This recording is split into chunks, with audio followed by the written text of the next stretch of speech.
Oh, come to enjoy myself. Yes. Perfect.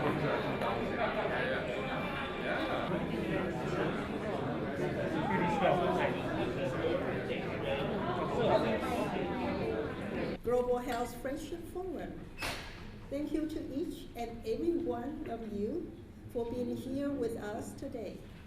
You are in for the celebration of the friendship between Taiwan and Canada and for paying tribute to Reverend George Leslie Mackay, who was the first Canadian to work and live in Asia, initiating 150 years of Canada's engagement in the East and marking the beginning of the Canada and Taiwan's friendship.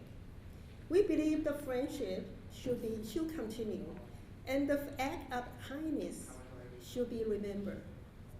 Now, I would like to thank Taipei Economic and Cultural Office of Vancouver for their support and sponsorship, and especially Director General Li Xin Angel Liu, and Deputy Director of Journal Suji Chen. I would also like to thank each person in the audience. I know that many of you have traveled a great distance, especially Judy, fly from Ottawa, Ontario, right? Yes. And also take time off from work, a lot of you, and in order to be here. Your support and your decision to invest your time and energy into attending is to be applauded. So take a moment to give yourself a round of applause. My name is Liren Chu. I am the chair of the organizing committee. I would like to acknowledge the dedication and the hard work of our talented committee. Without them, this event won't be possible. Please stand as I call your name. William Tai, Carol Pan, our Kendall Hall, he will be here, he's a keynote. Okay, he is also part of the committee. Very, very smart and gentleman, is a doctor. Jenny Ling, Daniel Lee, he's our photographer. He will film the entire section. Tracy Lee. I would also have a Justin Gao, Joseph Shea, and Alicia Chen. Unfortunately, they cannot be here. They work remotely for this event. After this event, we will make a very beautiful film and we'll broadcast it all over the world. So we need to do some work, not just very blood, if you only do the live stream, sometimes it's very bloody. And so, all these people, how about a round of applause for their hard work? I know you are here for the main event, so I will keep this brief. We hope to advocate the global health of Canadians and address the importance of health for all, which is one of the Canadian core values. I teach this value to my students every time, every term. We understand the impact of health issues in one part of the world affect other parts. Taiwan's positive role was prominent in preparedness and global health response to pandemic. Canadians benefit from this pandemic management and PPE support at the beginning of the pandemic when COVID-19 information was obscure. As conscientious Canadians like us, we organized this event to support Taiwan to be included in the WHA, as well as to celebrate our relationship with Taiwan. Now we would like to play a video of the legacy of Reverend Mackay to start this forum, to remember. And following this video, Mr. Gertie Hungerford will comment on this video. Gertie Hungerford, he actually is related to Mackay, so he wants to talk about what he knows about Mackay. Thank you again for making time in your busy schedule to attend the Canada-Taiwan 150 Years of Mackay Global Health Friendship Forum. I am certain you will be glad you did. Now let us present Acts of Kindness, Legacy of Reverend Mackay.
Centenary of Mackay's passing marked an important milestone for Canada-Taiwan relations. The Canadian Mackay Committee was organized in Toronto to promote this special friendship between two countries through the recognition of Mackay. Taiwan issued a Mackay commemorative stamp. Part of the ROM collection was sent to Taiwan for the exhibition Treasures Preserved Abroad, which resulted in a national sensation. Tamshui marked an official annual Mackay Day and became a sister city with the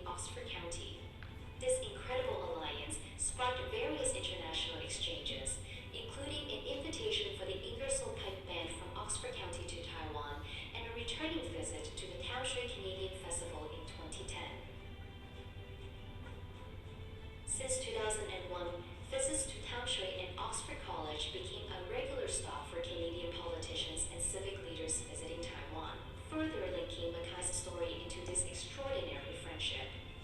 The Canada-Taiwan Parliamentary Friendship Group is the second largest friendship group in Parliament after Canada and the United States. On behalf of the Canada Parliamentary Friendship Group for Taiwan, I bring you greetings from all of us, all the parliamentarians, so much love for Taiwanese people. In 2017, the member of provincial parliament from Oxford County formed an annual recognition of Mackay in the Ontario legislature. This special day is celebrated around Mackay's birthday on March 21st, with a reception for MPPs, Oxford County officials, Taiwan's diplomats, and the leaders of the Toronto Taiwanese community. This week would mark Dr. Mackay's 173rd birthday. All these years later, we still remember, not just here in Ontario, but throughout Taiwan as a hero. It is a friendship and a legacy that we will continue to celebrate. Today, Taiwan is a shining example of the values Dr. Mackay promoted so vigorously.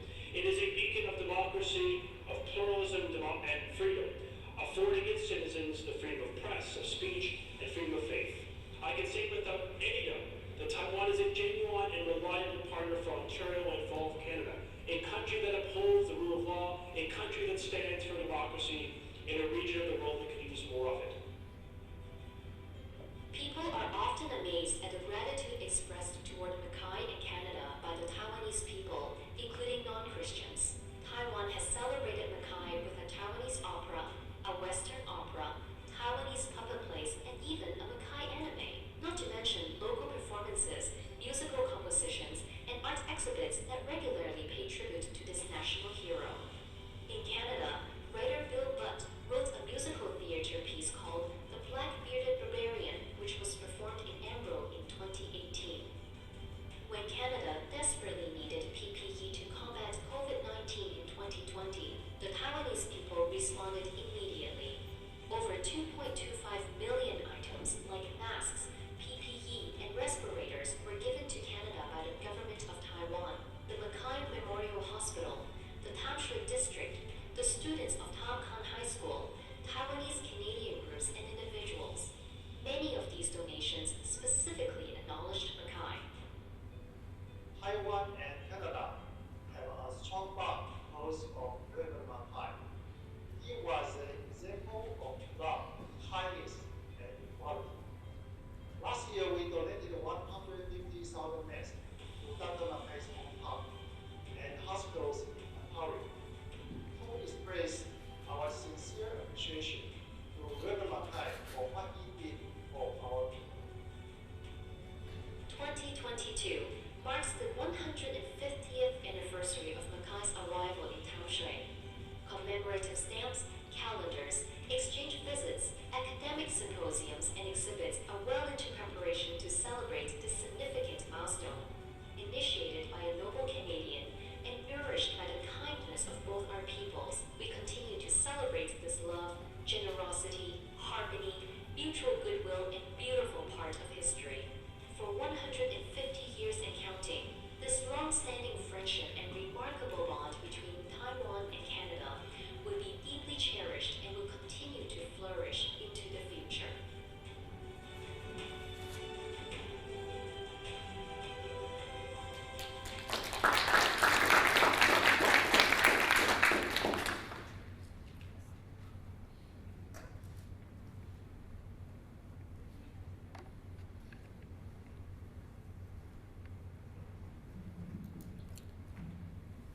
谢谢你们邀请我来。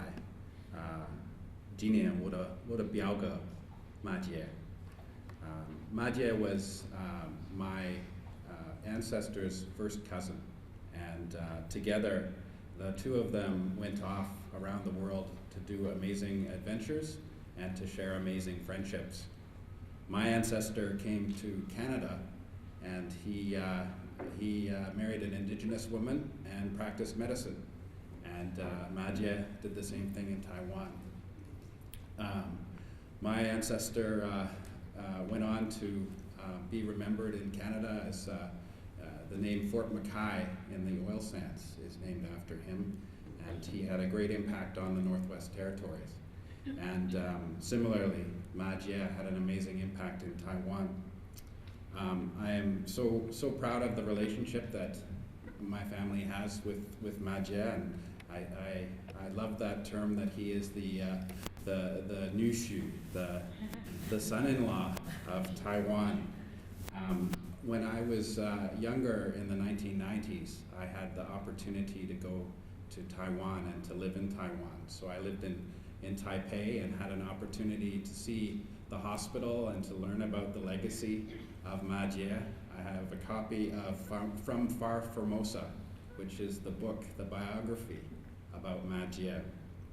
And the amount of respect for him and the emotion and the friendships and the bridge that he creates in Taiwan, particularly in Danshui and also in Taipei, it's amazing.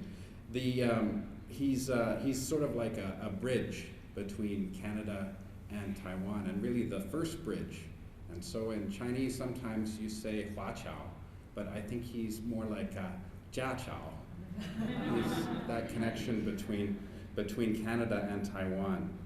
And so I really thank you all for celebrating him. He had an amazing legacy as a medical practitioner, as a reverend, and as a connector to Canada and Taiwan. I know he has left a legacy as well with his children. Coincidentally, his grandson, Ross Mackay, who I had the privilege to meet a few times, grew up in Canada, and he decided to go and do Arctic-related work. So he had a permafrost lab, which actually was in the same place where my ancestors came from, my indigenous ancestors. So it's kind of an interesting connection back and forth. And so thank you again for celebrating a great Canadian and a great Nushu of Taiwan. Thank you.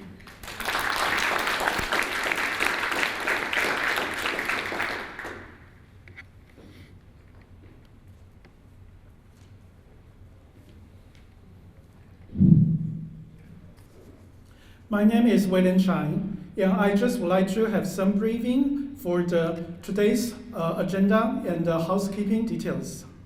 In the first one, we will have the welcome remark, and after that, we will have the VIP addressing. The third, we have the group photo, and fourth, today, we have the keynote speaker by Dr. Kendall Ho. And in the final, we will have the closing remark. And right now, we are announced for the event is official opening. We are welcome for the TECO Vancouver, Ms. Li Xin Liu, Director General.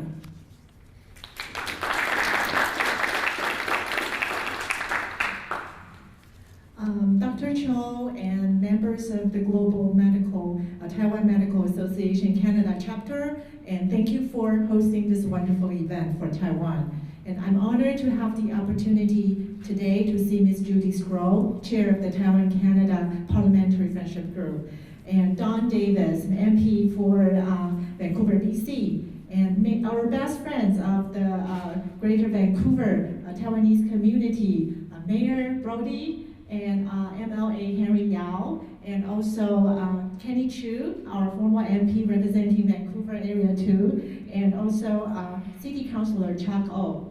And also we are pleased to have the political director from the American Consulate here in Vancouver, Song, to join us for this meeting.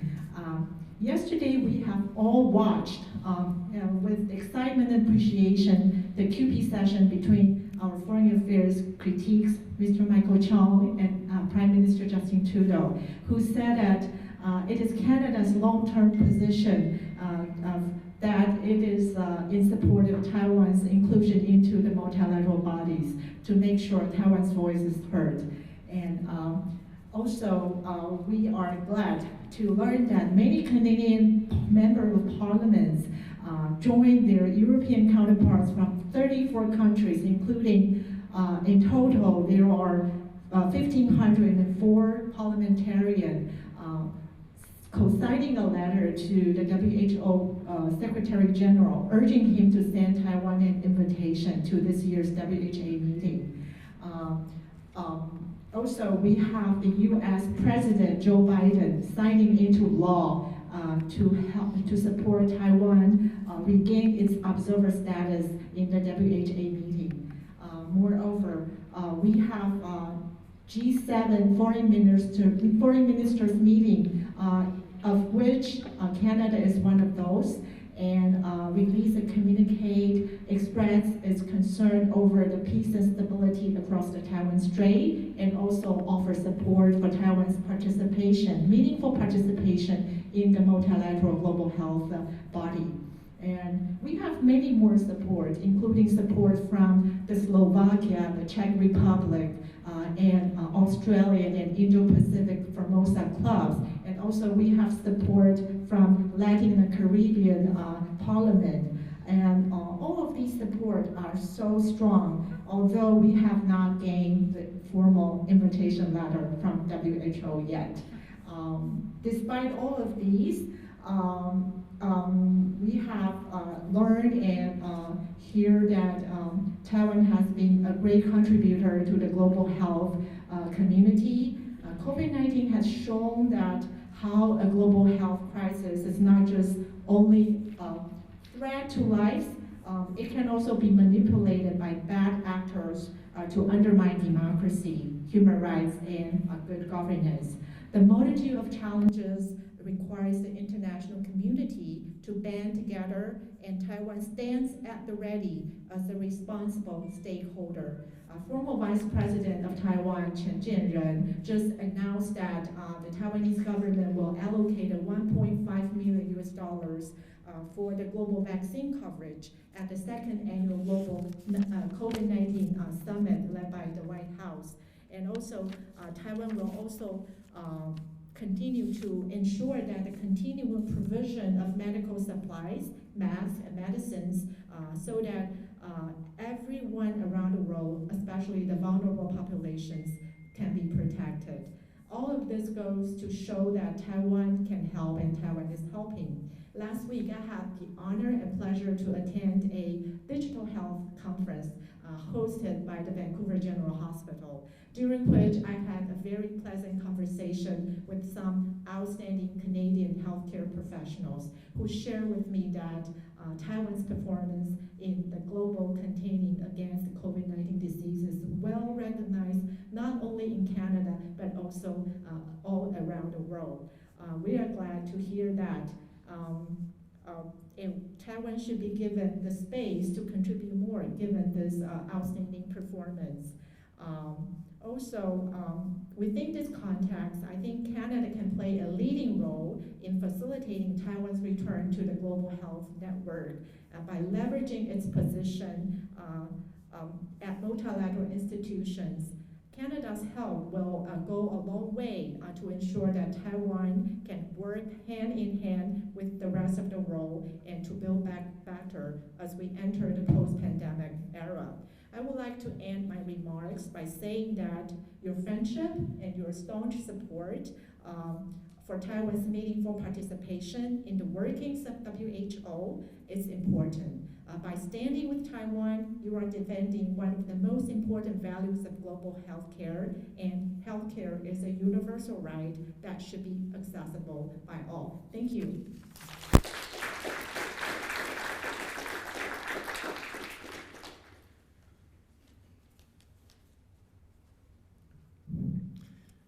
Yes, and today we have the friends from the east side. So we are welcome for the MP, Judy Scroll, and to have some words for us.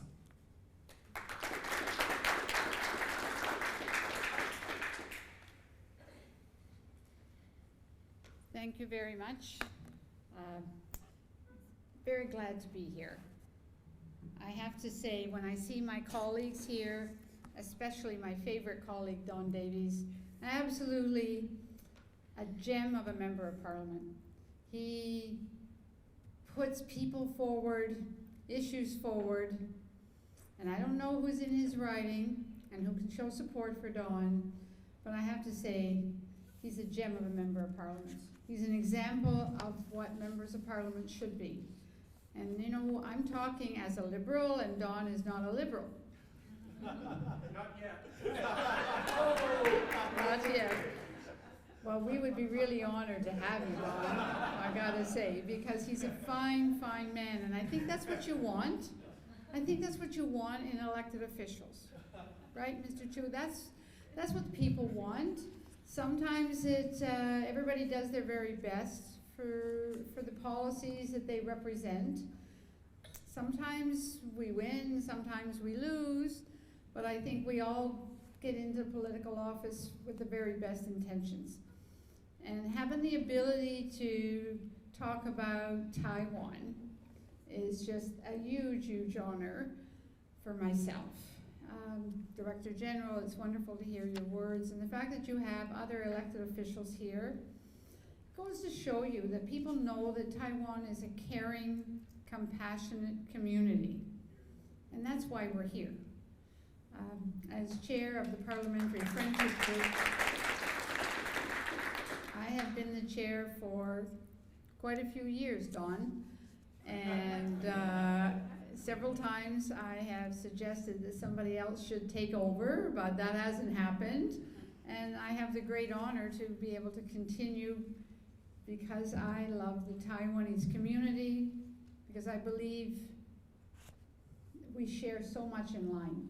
We care about each other, we care about the world, and trying to make a better place, as we know with Dr. Mackay, Reverend Mackay, and what his intentions were. And so to come all the way to Vancouver with my husband Sam, with no issue at all, when I said, you know, it's a Taiwanese issue, I want to go because it is the 150th anniversary. We did not get the stamp that we wanted to see yet. Sometimes it takes a little bit longer, but that's a wonderful video. And we want to continue to pursue getting a stamp in Canada in honor of Dr. Mackay. And so my husband said, okay, no problem, I'll come. So we arrived a half an hour ago or so, and so again, I don't think I would have come all this way for anyone else. Well, I know I wouldn't have come here for anyone else other than the Taiwanese community. So I'm honored to join all of you to celebrate the 150th anniversary of Reverend Leslie Mackay. The past few years have shown all of us the importance of global health, sharing information and working together for the benefit of all. Dr. Mackay was miles ahead of us in understanding this need when he first arrived in Taiwan. He is a pioneer not only in medicine, but in international relations. We just need more of him in different places to do his magic of bringing people together.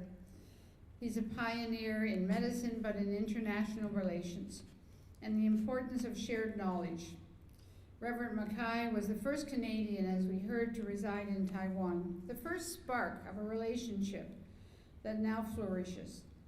And as the chair of the Canada-Taiwan Parliamentary Friendship Group for numerous years that I've been in Ottawa, I've been privileged to both contribute to and witness the bilateral friendship between our two nations.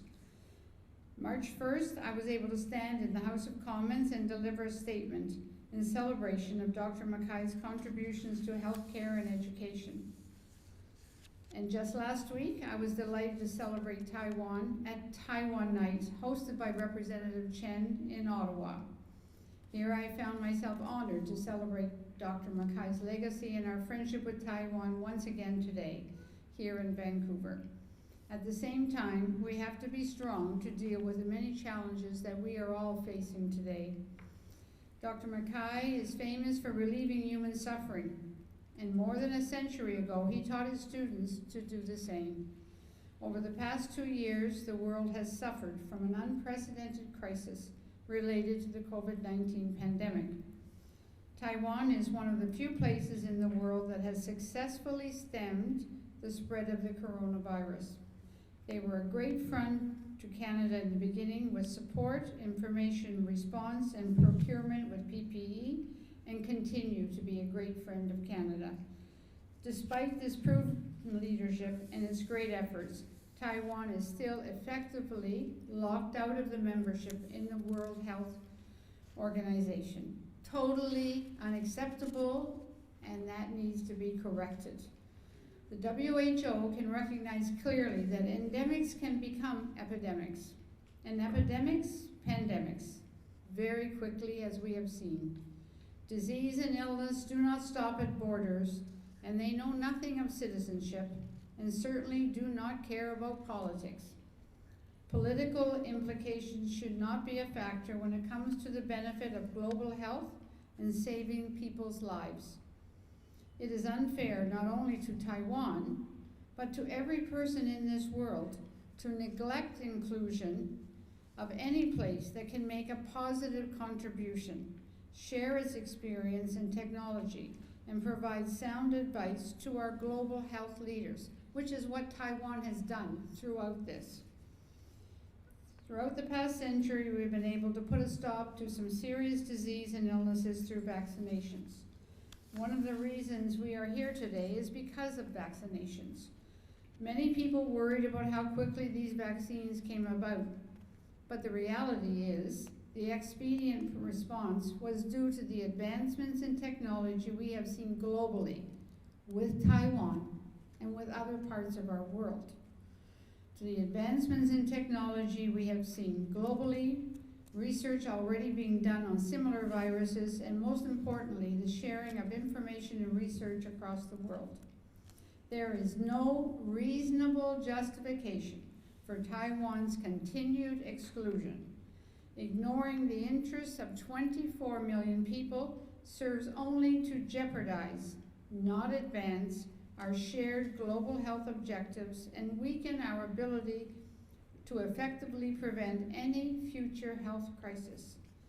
After 2 years of COVID-19, millions of lives are still continuing to be at stake.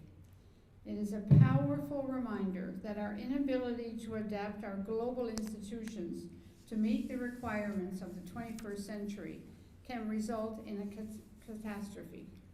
A quote attributed to Sir Francis Bacon, but one I am sure many remember from the Schoolhouse theme song, is that knowledge is power.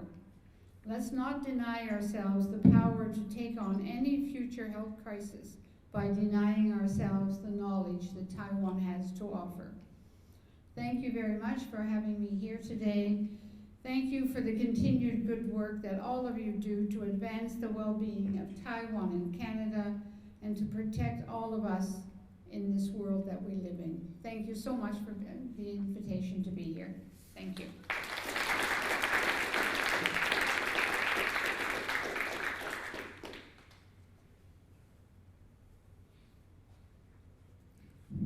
We also have our old friends, MP Don Davis, in here.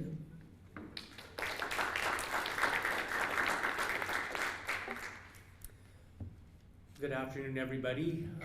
Honorable Judy Scrow, Director General Liu, Mayor Brody, Councillor Chakao, MLA Henry Yao, distinguished guests all, Dr. Lauren Chiu. Ladies and gentlemen, it is such an honor and a privilege to be here today. I want to start by doing a bit of a land acknowledgement and acknowledge that we do gather today on the territory of the Coast Salish people, the Squamish, the Musqueam, and the Tsleil-Waututh people whose by grace we live, work, and play. First of all, I have to say to my wonderful colleague, the Honorable Judy Scrow, if you keep talking like that, I want you to come to Vancouver much more often. And Richmond, yes, we are in Richmond. Mayor Brody is quick to point out. No, it is such a pleasure to work with such accomplished colleagues as Ms. Scrow.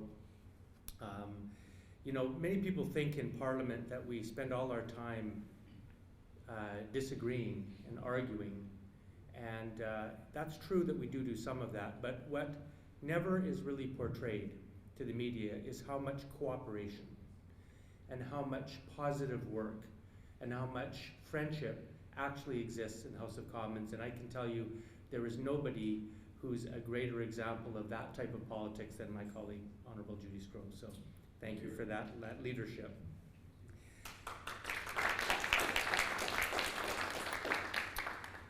You know, today it's such a wonderful time. We're celebrating 150 years of Canada's engagement with Taiwan and the Far East, and we're celebrating the work of not just an outstanding Canadian, but I would say an outstanding global citizen, George Mackay.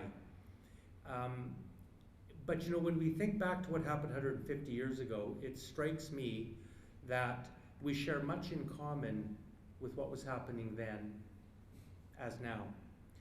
And that is the importance of friendship, the importance of health, and the importance of connection. I think we all recognize that, and this wonderful video shows that we carry on the work of outstanding people who came before us, and we build on what they started many decades and centuries ago.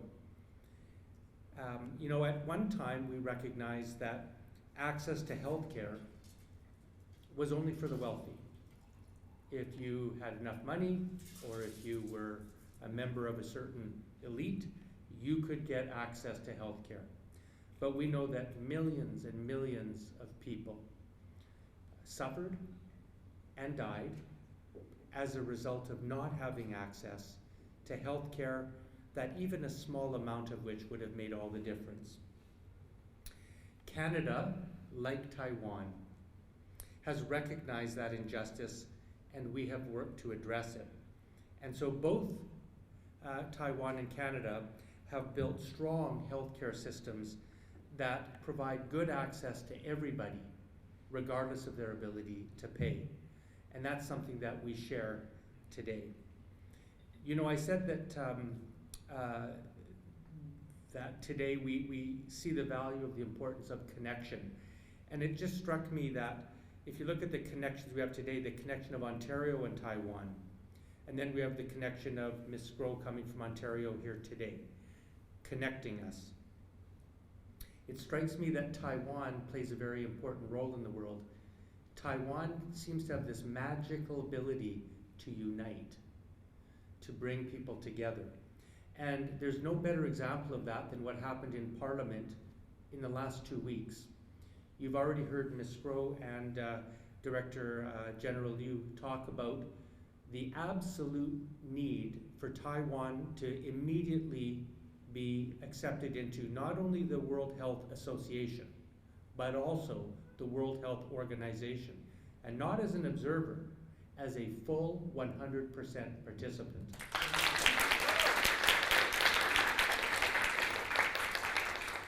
And I should have mentioned former MP Kenny Chu here, and what I'm about to say brings in the value of the Conservatives' contribution to this, because at the Health Committee, where I sit, 2 weeks ago, the Conservative lead on that committee, Michael Barrett, introduced a motion at the Health Committee where the Health Committee passed a resolution to call on the Government of Canada to push for Taiwan to be accepted into the WHA and WHO. The debate lasted about 10 seconds, and we took a vote, and it was unanimous. All parties supported it. And that motion was then brought to the House of Commons, where it was introduced so that we had the entire House of Commons, all 338 MPs, and that was passed unanimously. Every single MP supported it. So again, it just shows the power of Taiwan to unite and connect, because we're talking about values and principles that go far beyond politics. We're talking about principles that bind us as human beings. Health knows no borders. Equality knows no borders. Respect for everyone, as Reverend Mackay showed, knows no borders. These are universal values that I think Taiwan embodies and is in many cases a leader in the world in showing us the importance of that. I want to spend just a moment or two on where we're at today. Because our job, as proud as we are of our healthcare systems, and I'm not as familiar with Taiwan's as Canada's, we're very proud of our universal healthcare in Canada. Every Canadian can go to a doctor or a hospital and get the care they need without regard to their ability to pay. And poll after poll shows that that is one of the things of which Canadians are most proud. It binds us together. But we know that the job is not done, because there's many other aspects of healthcare that remain inaccessible to too many people. And I'm talking about pharmacare, so access to be able to purchase medicine, dental care, mental health care, eye care, auditory care, are still things that we do not have universal coverage for. And so I'm also proud to say that this Parliament, we are, I think, in the greatest spirit of Dr. Mackay and that spirit of friendship and uniting and connection, working together, where in this case the Liberal Party and the New Democrats have signed an agreement where we, this year, are going to bring dental care to millions of Canadians this year, next year, and the year after. And we're also working on pharmacare over the next 36 months. So this is the kind of recognition that transcends politics. I think we all agree on these things. Everybody, no matter what your political persuasion, believes that everyone has the right to access to health care and to be well. And we don't want that to be determined by the size of your bank account. It's really a human right. And that's where I'd like to end. When I think of countries that stand as beacons on the world stage to champion human rights, democracy, the rule of law, I don't think I can think of a better example of a jurisdiction that stands up and models that to the world than Taiwan.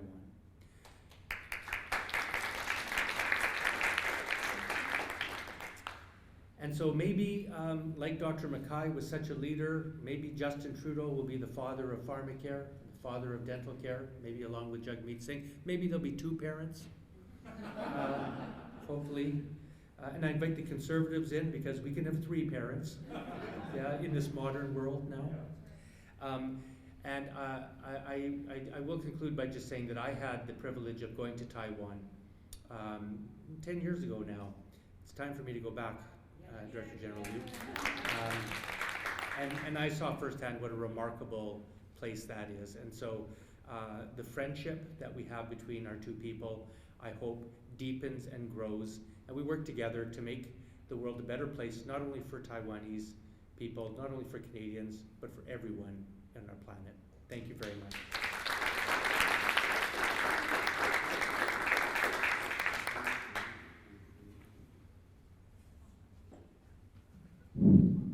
We also have other friends from the Ottawa, and PE Friends has sent the video to celebrate for this one. George Mackay laid the foundation of Canada and Taiwan's long-lasting friendship. Since then, our two countries have worked well together and deepened the ties that were formed 150 years ago. During the COVID-19 pandemic, it became clear the world needs more of these partnerships so that we can all work together to tackle hard problems, especially when it comes to global health.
entire Taiwanese community in Canada a happy 150th anniversary of the Mackay Global Health Friendship Forum.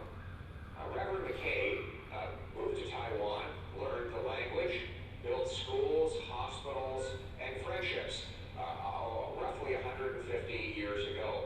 And ever since, people have been honoring this legacy by coming together to discuss the same issues and objectives that he advanced when he was helping the local population so many years ago.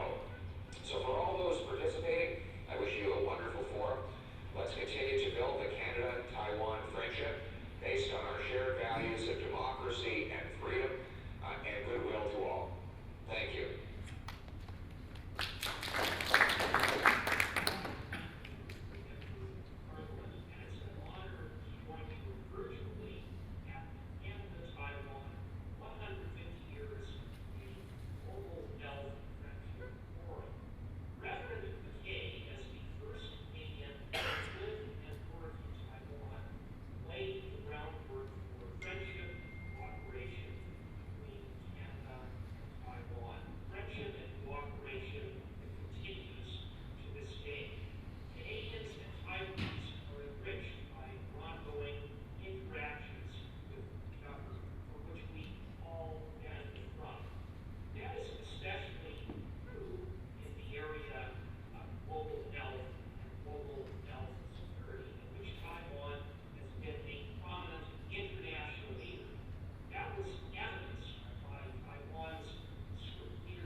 Global Health Friendship Forum as you celebrate 150 years of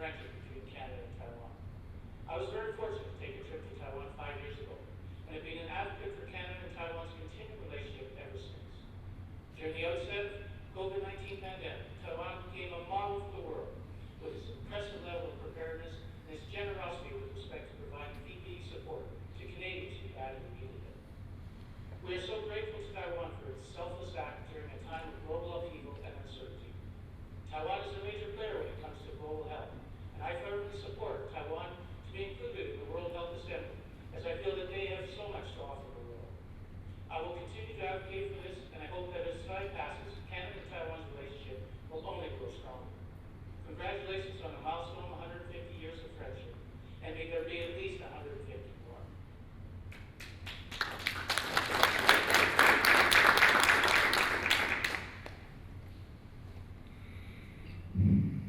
And after that, we have the community friends from the MLA, Henry Yao.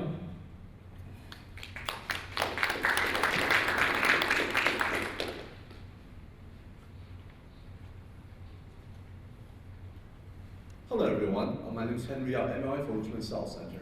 I'm going to echo my colleague before I start. I want to acknowledge and speak to everybody from the traditional and unceded territory of Musqueam, Poland, Tawas, and Coast Salish people. I thank them for honors to live, work, and play on my ancestral land. It is extremely hard for me right now to follow such an elegant speech by both member of parliaments. I don't even know how I'm going to my speech. But I'll try my best. I think one thing we do want to pay attention to, which is the 150-year of Friendship Forum, is to realize what the pandemic has done to our society, to our global citizenship. If we look back, while Canada is still not aware what is happening in Asia, Taiwan already taking multiple steps ahead, preparing its boundary, preparing its airport, and preparing citizens to fight against the pandemic. Taiwan's experience when dealing with SARS could have been shared and reduced so many lives from being lost and so many families from broken. So I want to take a moment to encourage everybody to continue our advocacy, to realize, as many of my member of parliament's colleagues mentioned earlier, pandemic and disease do not know borders, they do not know citizenships. When it comes to fighting against future disasters and health crises, we must come together, remove any kind of potential political boundaries, and really find ways to form collaboration, cooperation, and strength and resilience so we can better protect humanity, citizens, and everyone else so we can strive forward and really find a way to stay united. I know many of my colleagues mentioned earlier was lovely speech that I don't want to echo too much. I do want to take a moment to thank all my both members of parliament from the federal government, and we as a provincial government looking forward to your leadership and partnership to better guide us as we move forward to support stronger collaboration in the future. Thank you, everyone.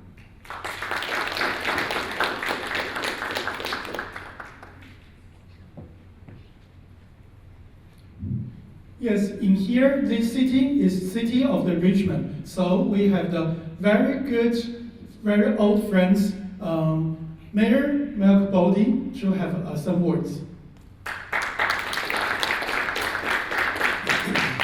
Well, good afternoon, everyone. I echo the words of MLA Henry Yao. So many eloquent words have been spoken about this important relationship, how advanced the healthcare system and what important progress has been made in Taiwan on the world health scene. So I will not repeat it, but I haven't heard anything with which I have any disagreement, and I certainly would not know why there has been a reluctance to admit Taiwan to the WHO and WHA for that matter. So, having said that, to me, I want to dispel for them, especially for the people here, when I keep hearing and seeing that word Vancouver. I just want to remind you that he's from Richmond, he's one of our MLAs. The MPs have very graciously come to the city of Richmond, and we welcome you. Now, many of you, not just our MPs, but many of you come from outside our city. So let me just take a minute to tell you a bit about it. This is really important, and this is why it is so appropriate that you have this Global Health Friendship Forum right here in the city of Richmond, because we have won international recognition for the health of our citizens and our city. It is a fact. This isn't just me giving you hyperbole. It is a fact that the citizens, the residents of Richmond, live the longest, on average, of the citizens and residents anywhere in Canada.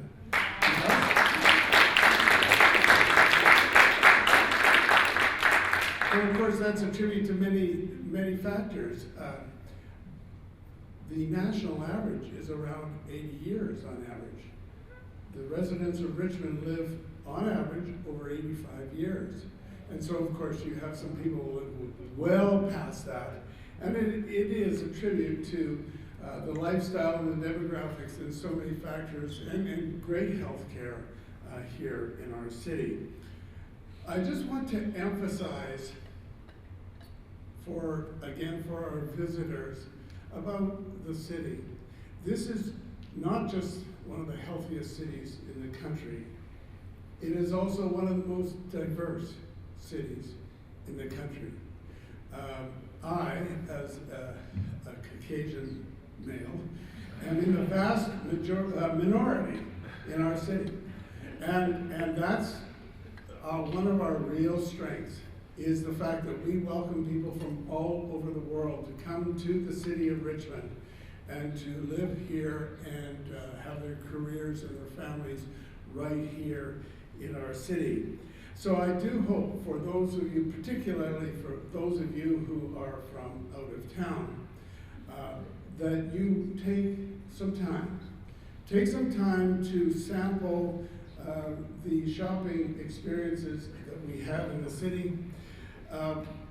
Look at our recreational opportunities, and I'm going to tell the MPs this, you've got to know this. We have the best restaurants anywhere. And again, you think that's just, you think that's just hyperbole, but it's not.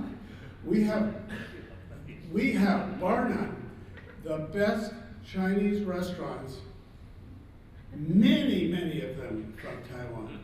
Outside of China, we have the best Chinese restaurants in the world. And so please, for our visitors, take some time, go and visit one of those or a couple of those restaurants. You will not regret it. So thank you for inviting me here, and I'm, as you can tell, pleased to have a few words about the city of Richmond. But I would talk more extensively about the healthcare in Taiwan, but it's been covered so extensively. That's a very important factor for the entire world, what Taiwan has done, as Henry Au said, particularly the leadership that was shown during the COVID pandemic. It was absolutely exemplary. They showed everybody else how it should be done. And many lessons were learned from Taiwan during that period of time. So thanks for having me. We hope you have a wonderful conference in the city of Richmond.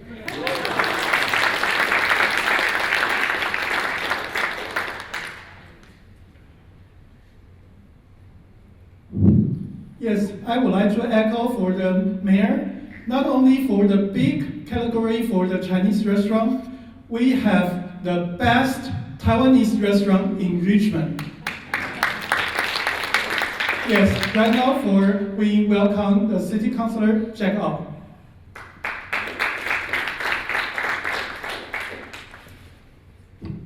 Yeah, thank you very much. I'm Chuck Au. I just want to echo what Mayor said. Welcome to Richmond. Thank you for choosing Richmond to be the venue for your conference today. I just want to give some more information about what Malcolm said. To be exact, the life expectancy in Richmond is 85.7 years, 85.7. And the national average is 81.1. So we are living 4 years longer than the average. When I look at the story of Reverend Mackay, I'm so impressed.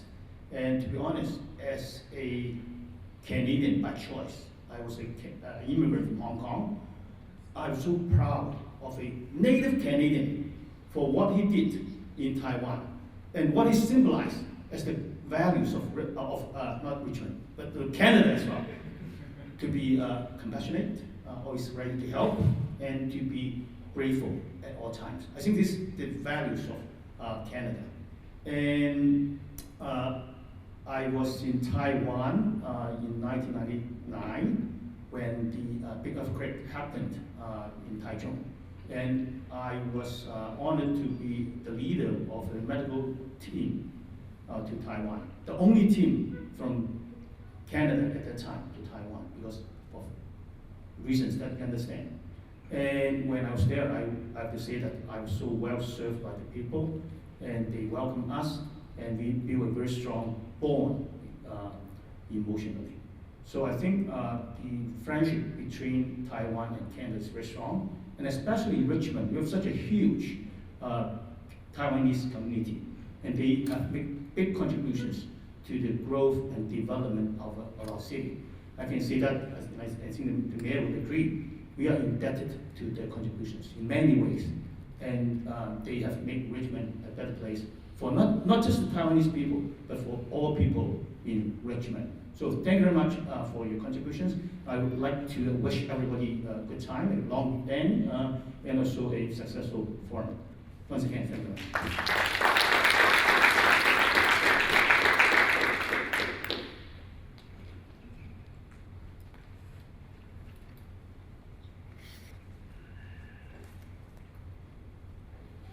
So right now we will have some group photo and together. And before for the group photo, I would like to acknowledge today's we have lots of the friends in here. 在今天我们接下去会照一个团体照。那除了团体照之外呢，那我们跟大家一起来谢谢一下今天参与的贵宾。我们今天除了代表处的各位的主任、组长以及处长到现场之外，我们侨界还有许多的一些朋友。我们有大温哥华华侨界联合主席王美琴委员，我们谢明珠主席，我们的蔡春松委员是。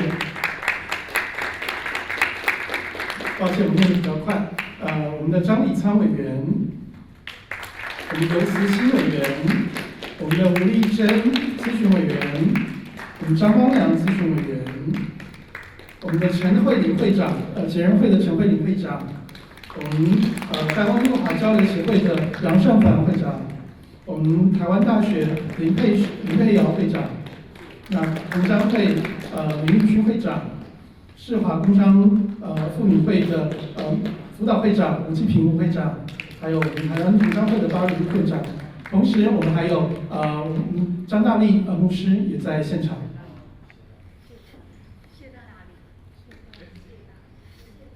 谢大力，抱歉。OK， 那接下去我们就来个团体大合照，然后我们接下去我们就是Dr. Kendall Ho for the keynote speaker. So we have the group photo, and after that.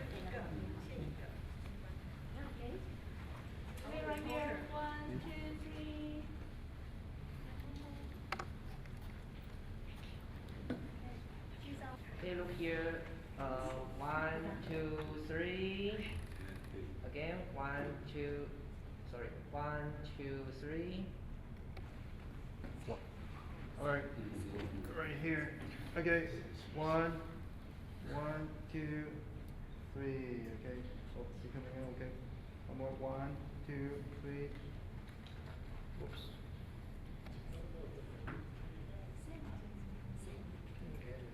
Okay, one more. 1.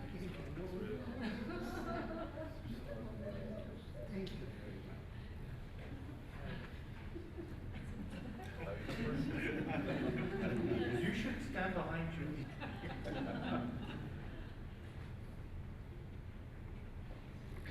Mayor Brody makes me hungry.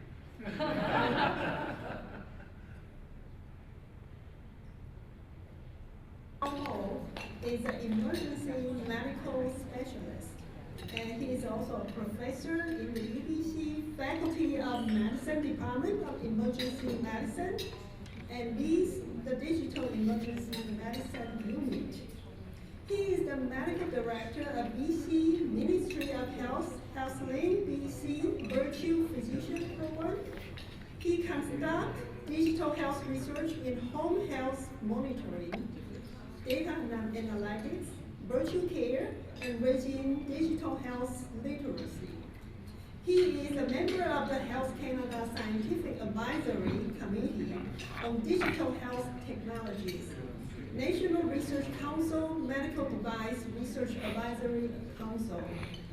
He chairs the Canadian Association of Emergency Medicine Digital Emergency Medicine Committee. He is a member of the Canadian Virtual Care Task Force, the International Medical Informatics Association Telehealth Working Group, and the International Federation of Emergency Medical Novel and Advanced Technologies Special Interest Group. I have to read this because it's so difficult for me to remember all these kind of titles. Can go home.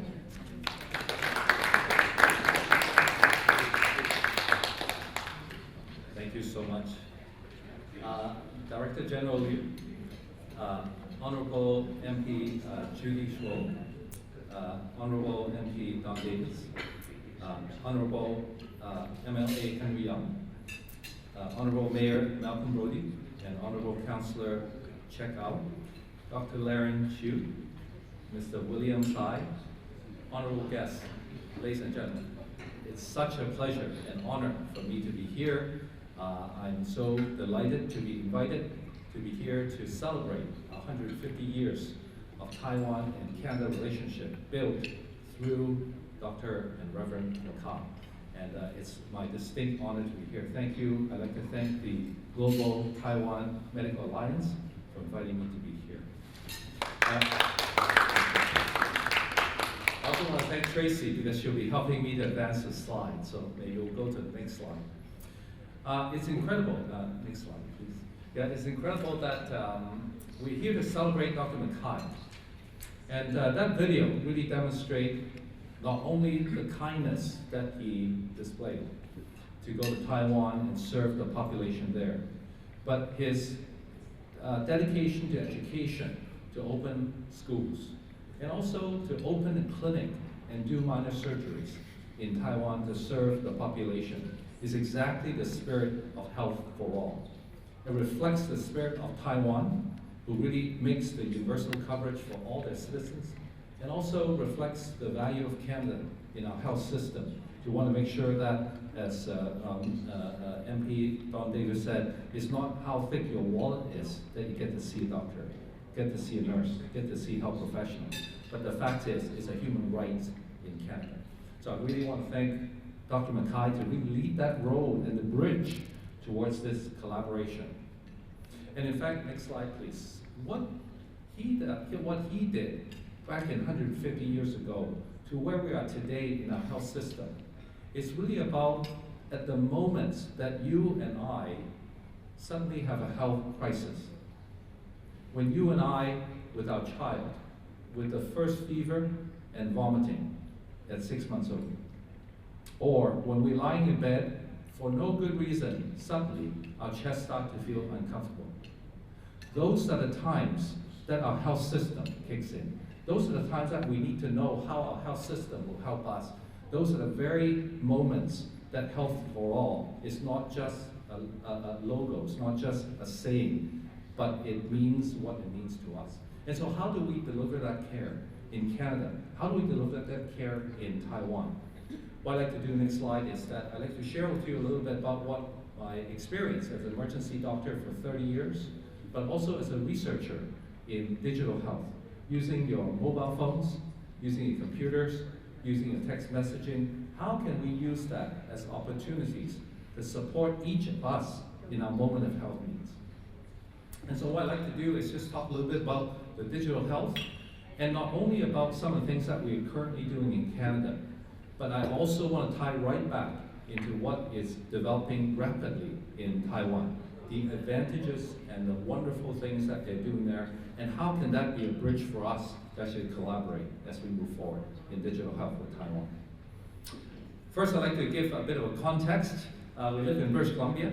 The geography, the size of British Columbia is 11 times the size of Taiwan. But in terms of population, we only got 5 million population. Compared to 24 million population, we're only about 20% of the Taiwan population. So immediately, you can sense that despite the fact that we all believe in health for all, there's a difference in how we can deliver that type of health services. Next click, please. In Canada, some of the context that define our health system, next click, is about the fact that there are differences in urban, regional, and rural. That red dot, that includes Vancouver and Richmond, and the whole mainland, 2 million population. The rest, it populates for the rest of the province. And so with that geography, how do we deliver care in emergency, in primary care, in specialty care, in urban, regional, or rural locations? Also, how, especially when a person faces urgency, how do we deliver that? How can we use emergency medicine as a venue to support our patients? And also the equity of not just access, but equity of quality of access of care. How can we do that in that context? And finally, how do we also have to achieve cost effectiveness? It's not about your wallet, it's about how our health systems support each one of us. So I'll explore some of those and look at digital health as a venue for that. Next slide, please. Thank you. There's a paper in 2017 in New England Journal of Medicine talking about digital health virtual care. And they talk about 3 ways that technology can support us. One is about health professionals getting together, peer-to-peer, so we can support each other. Second is directly using computer, using mobile phone, using text messaging to serve our patients. And then the third is when the patient uses their devices, your mobile phone so that you can track your heart rate, your watch so that you can track your rhythm, and your little thing on the belt so you can track how many steps. And then we as health professionals support you as a patient, as a person, so that we can share that data. And so before COVID, telehealth or digital health is maybe about 10%. 1 in 10 doctors would do it. And so I was one of those researchers who was trying to say, hey, this is going to be helpful. But of course, COVID changed everything.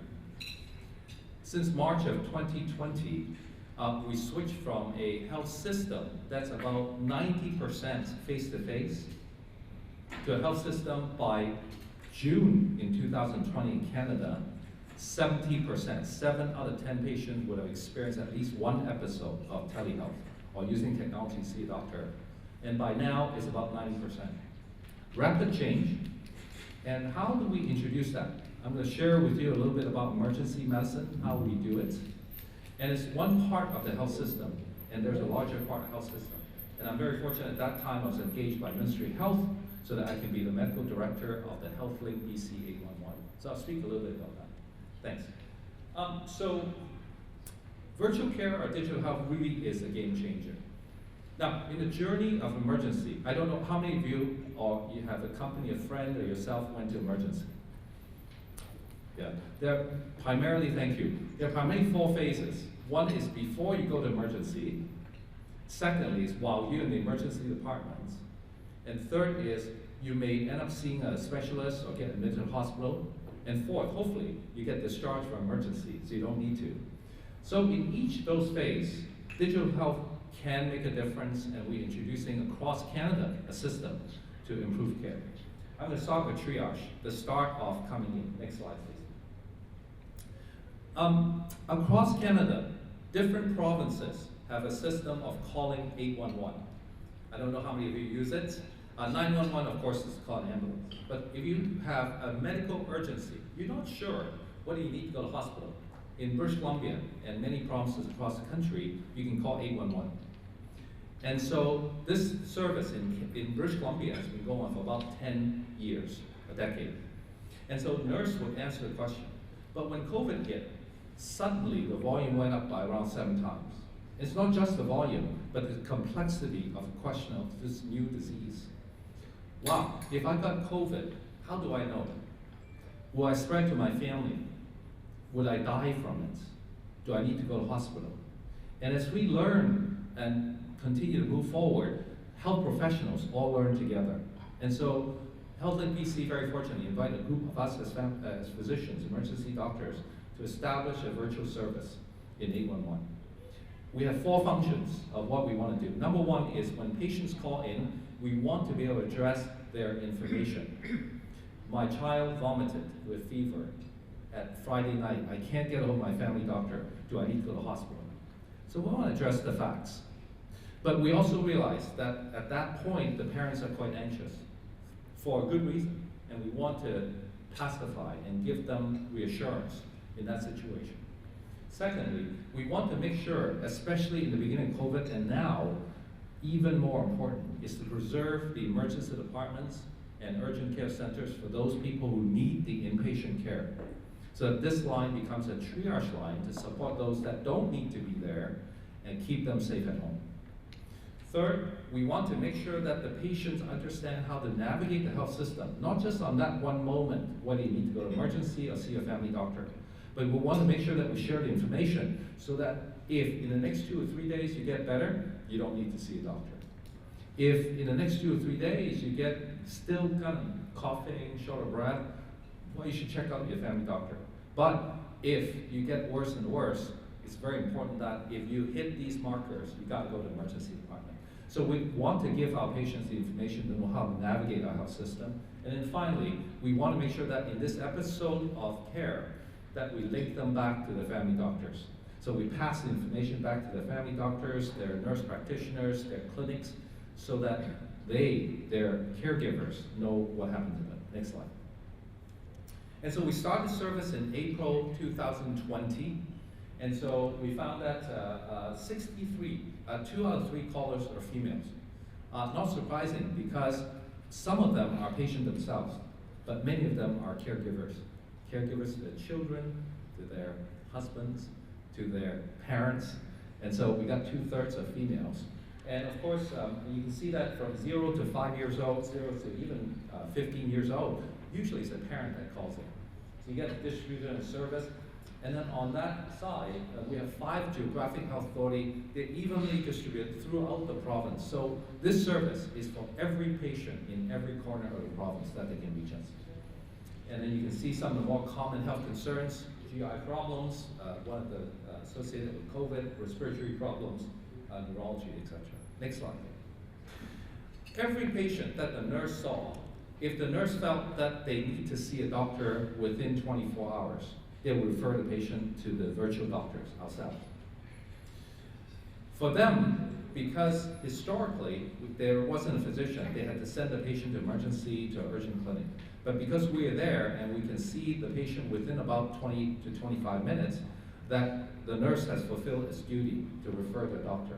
And for us, we're able to find that since by the May of this year, we've seen 80,000 patients now since the beginning of service, that we found that in the first 2 columns, 7 out of 10 patients, we can help them to avoid going to the emergency department or urgent care in the first day. Either in the first column, they go see the family doctors, or the 34%, after the call, they could stay home safely. They don't need to go see a family doctor unless it's necessary, but we give them information, equip them if they need to. So 1/3 of patients, we're able to solve the problem through either phone call or we escalate to video. But 15.8% of those, we say, this is not an indigestion. Don't wait for 24 hours. You got to go to emergency now. And so it's about appropriate use of our services, our emergency department also in that case. Imagine that we, about 21% of the time, we actually need the video. Now, in a weekend, my kids are now 26 and 28. But I remember, even as a doctor, when when my kids were growing up, especially my son at 6 months has the first episode of fever, I worried a little bit. But then, myself, my wife, we're doctors, so we didn't worry that much.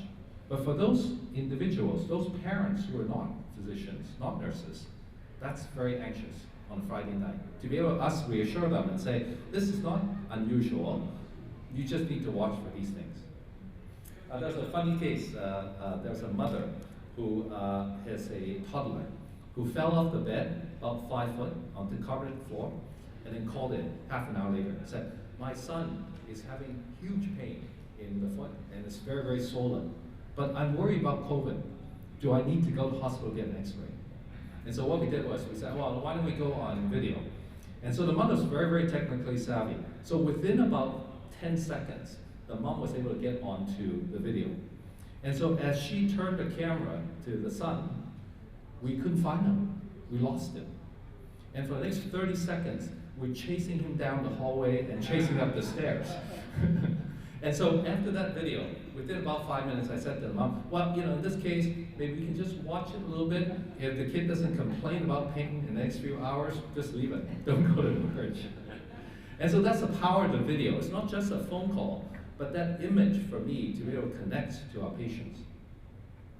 Here's an example of a young couple, 30-year-old female, who called in about 3 months ago. And she called in because she was tested positive for COVID, and she was getting more and more short of breath. And so the husband called in. And so they were very smart. They got a what you call oximeter meter. It's to measure the amount of oxygen in the finger. And they found that whereas normally all of us are about 95, 96% above, for her it was above, hovering about 95, 94. But for the day that she called in, it dropped about 90%, and in fact hovering about 89%. That's very abnormal. And so they called in and said, do we need to go to hospital? I gotta tell you, at that moment, when we connect with video, I was privileged because they invited me to their homes. It was very clear that they're not calling to ask whether the wife needs to go to hospital. They're calling because the husband's asking, is it serious? Will she need to go to ICU? Will she ever come out of the hospital?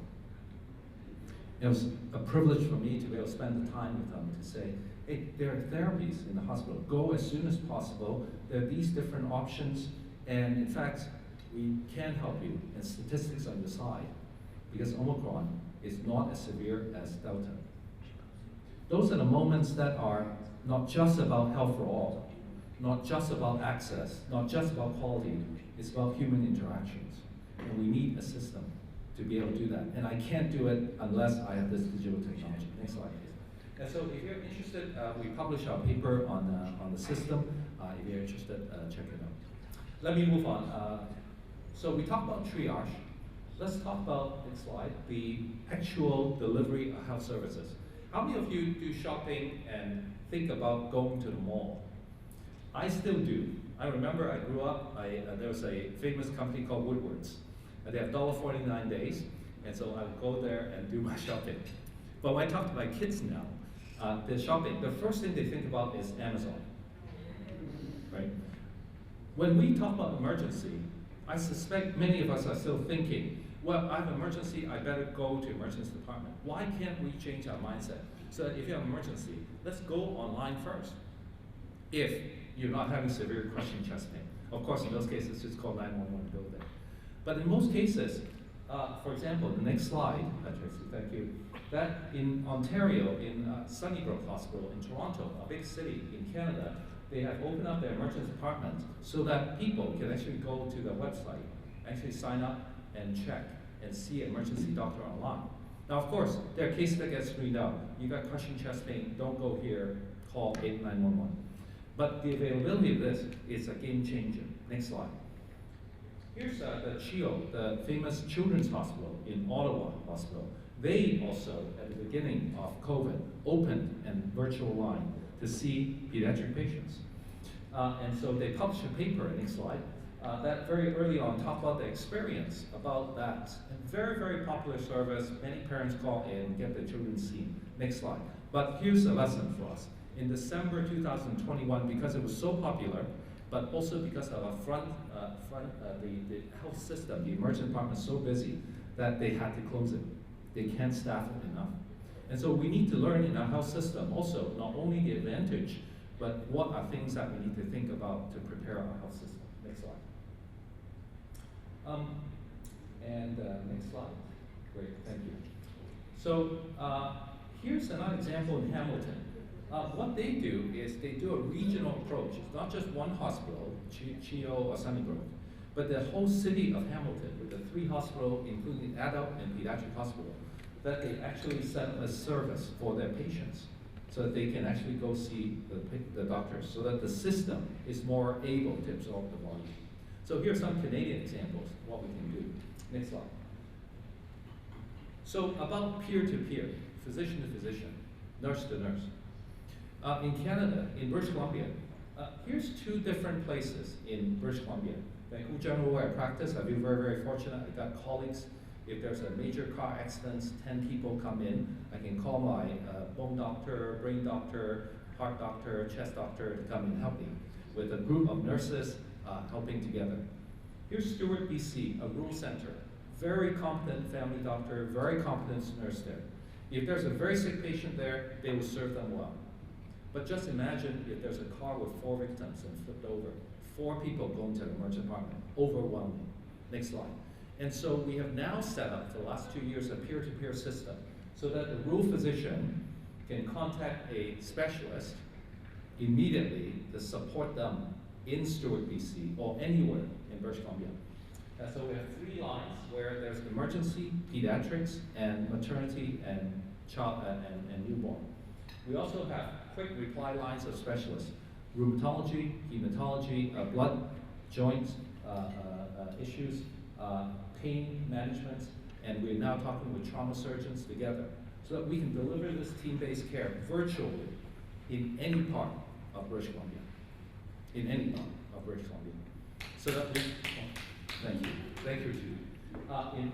And we are working with Ontario, by the way, to set up the system together so we can share our learnings. So that patients can really get the type of service that we need.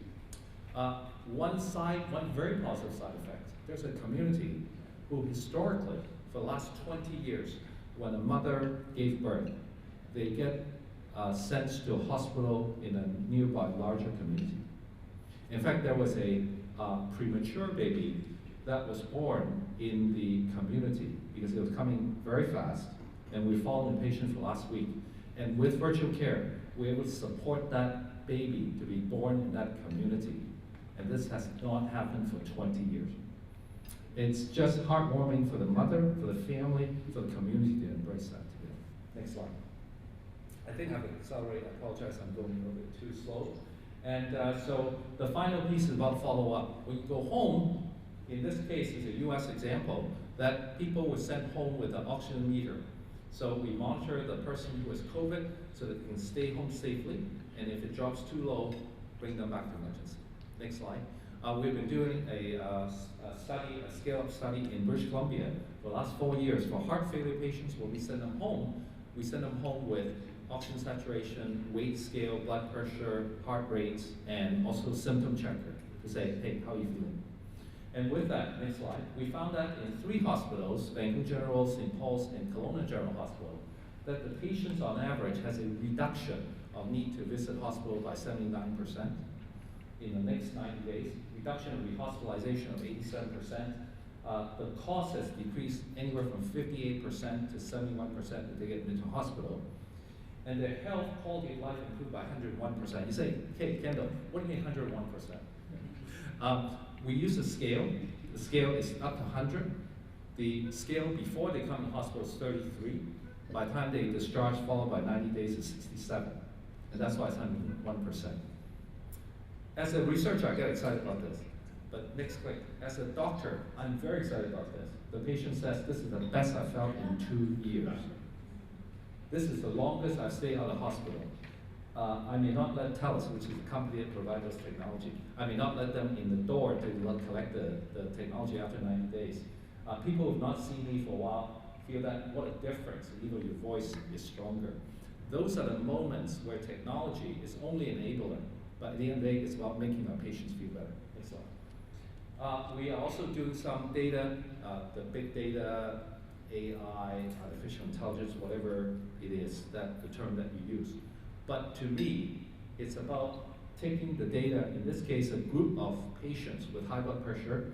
Very fortunate I get to work with Chinese University in Hong Kong and also Stanford University on this study that we look at. Usually for blood pressure variations, the high number and the low number, if you're in the top quarter that you have lots of variation, we start to worry whether you have increased stroke or not. But by looking at the data and using computer, we actually can cut down from 33% to the actual true risk of 14%. And so we can screen the patient much sharper, we can risk stratify them much better, and we can dedicate our publicly funded resources to that 14%, as opposed to the other 19% that really doesn't really benefit from this service. Next slide. And so I'd like to wrap up with this, but before I do, I just want to highlight the incredible development in Taiwan. In COVID, it demonstrates the actual effectiveness of the Taiwan system, not only the healthcare system that provides 99.9% of universal health coverage through the national health insurance. And with the COVID management, despite the fact that there are 23 million people, they kept a very low number of 390,000 people getting infected, and just slightly more than 900 deaths throughout the pandemic. And they did it by several really important areas. First, they have a database and they keep track of all their patients.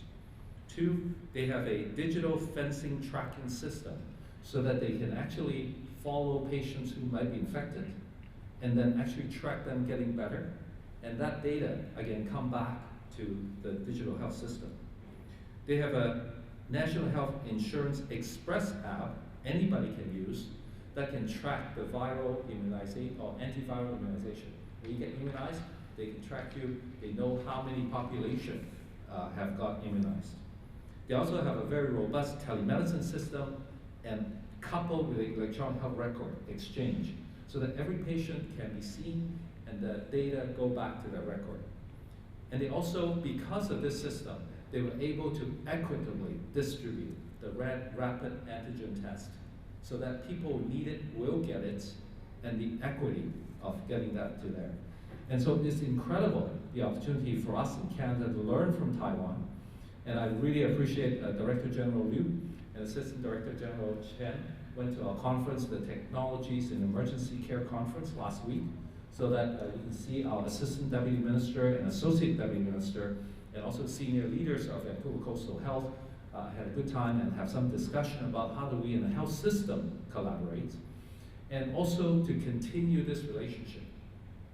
At the end of the day, ladies and gentlemen, Dr. Mackay, what he stood for is about the bridging of Canada and Taiwan. What he stood for is how do we bring health and education to citizens. What he stood for is providing a clinic for access of care. These are the values that Taiwan values. These are the values that Canada values. Health for all, equity of health, and how do we do that together? The next slide, and emergency departments. Emergency care really is a bridge between patients at home and hospital. And next click, and if we can develop the system of virtual triage, real-time virtual support in the telehealth use, home monitoring so that they can be safely recovering, and the data and records so that we can track our patients. This is the very essence of digital health that will keep us in British Columbia safe, keep us Canadians safe, and work with Taiwan and understand the excellence of their technology. How can we work together on this? Next slide. Thank you very much for your attention. I appreciate it. I apologize for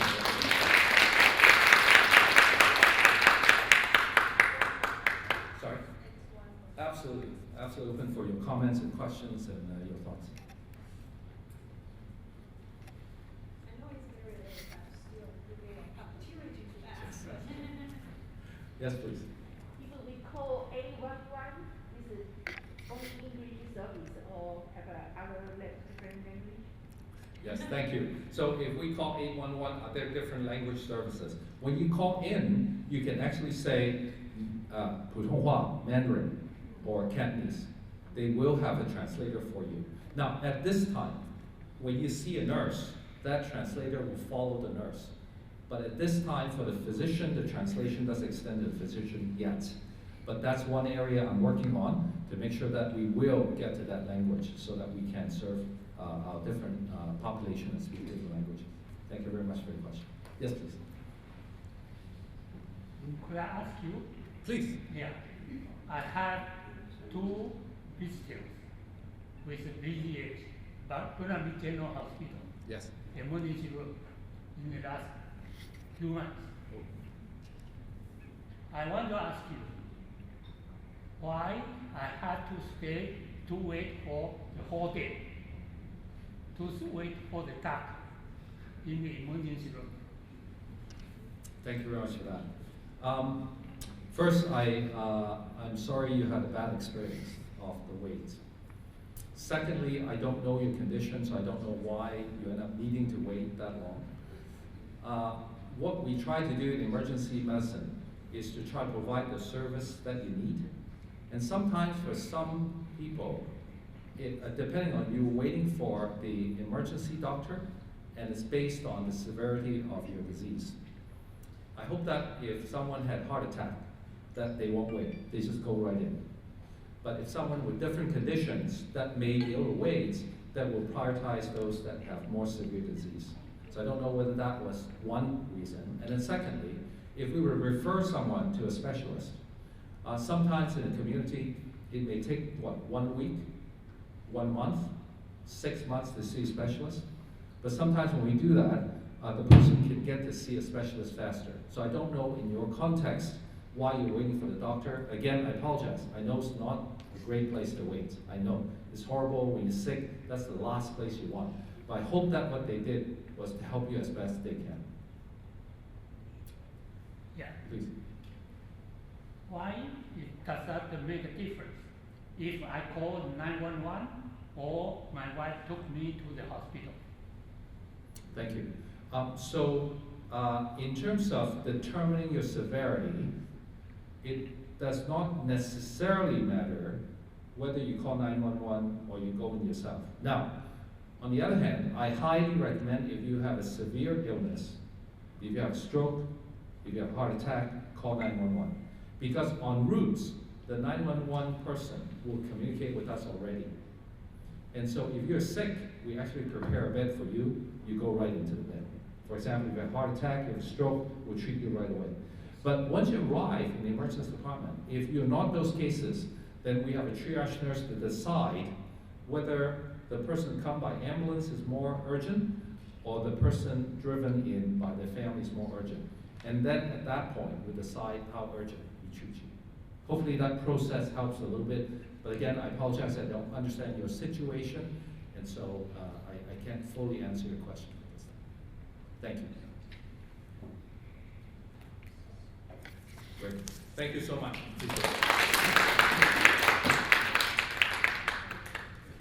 It's late, so I need to give a quick closing. So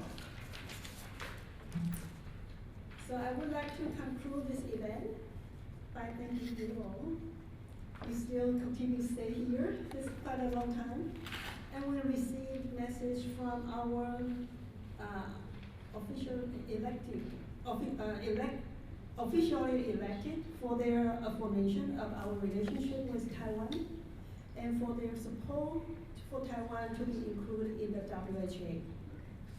We agree in this event we can further our relationship through dialogues and collaborations. We know the world is still in the middle of a pandemic. Right now we have Omicron, and we don't know what will be the next. And digital technologies not only help us get through COVID pandemic, they also improve our lives now and will be in the next decade. That is what I can see. And I heard Canadian healthcare professionals last week in Dr. Ho's event. He was the host, was the chair of the event. And I heard those doctors say, we want digital innovation now. Canadians need that.